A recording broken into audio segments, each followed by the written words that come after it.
Alhamdulillahi Rabbil Alameen, As-salatu was-salamu ala khatamin nabiyyin wa ala alihi wa sahbihi ajma'in, amma ba'd.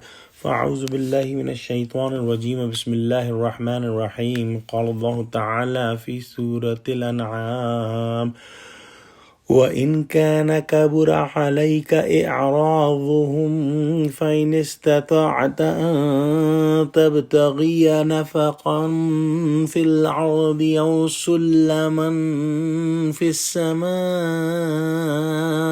فتأتيهم بآية ولو شاء الله لجمعهم على الهدى فلا تكونن من الجاهلين.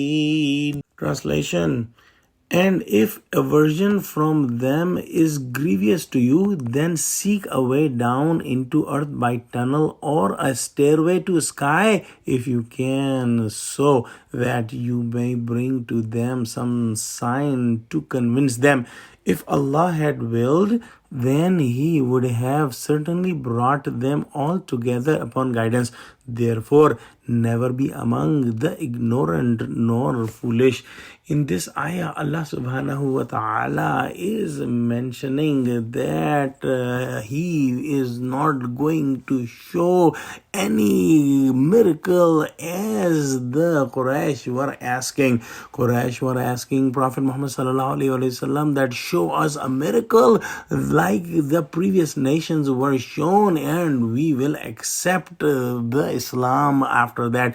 And Prophet Muhammad sallallahu alaihi wasallam was hoping that Allah subhanahu wa ta'ala will show such a miracle. However, Allah subhanahu wa ta'ala's decision was not to show a miracle like that. Allah subhanahu wa ta'ala has told Prophet Muhammad sallallahu alaihi wasallam in this ayah that if you really want to show them the miracle, you can bring a miracle yourself by finding a way down into earth by tunnel or a stairway to the sky if you can do it. But this is absolutely impossible without the izn of Allah, without the permission of Allah. So this is a way to tell Prophet Muhammad sallallahu alaihi wasallam that we are not going to show the miracle they are asking. And also Allah subhanahu wa ta'ala does not want to force anyone into the guidance. If somebody wants to be guided and Allah subhanahu wa ta'ala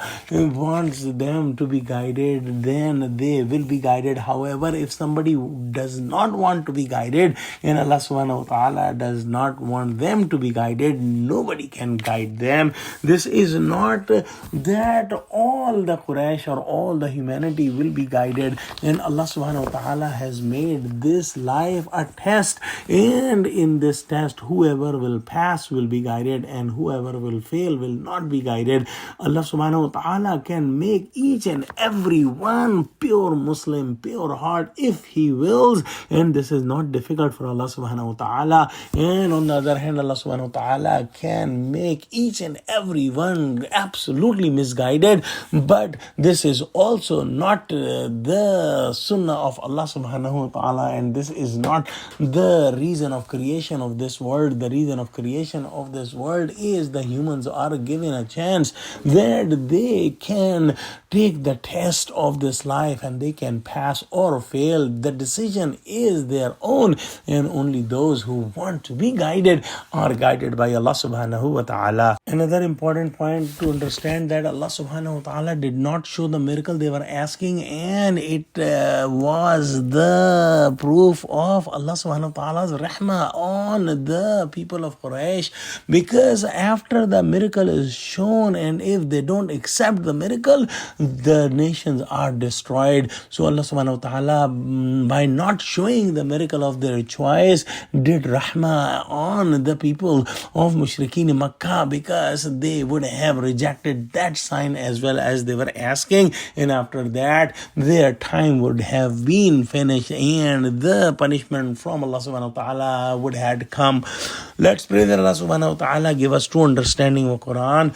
Wa akhiru da'wana alhamdulillahi rabbil alameen. Wassalamu alaikum wa rahmatullahi wa barakatuhu.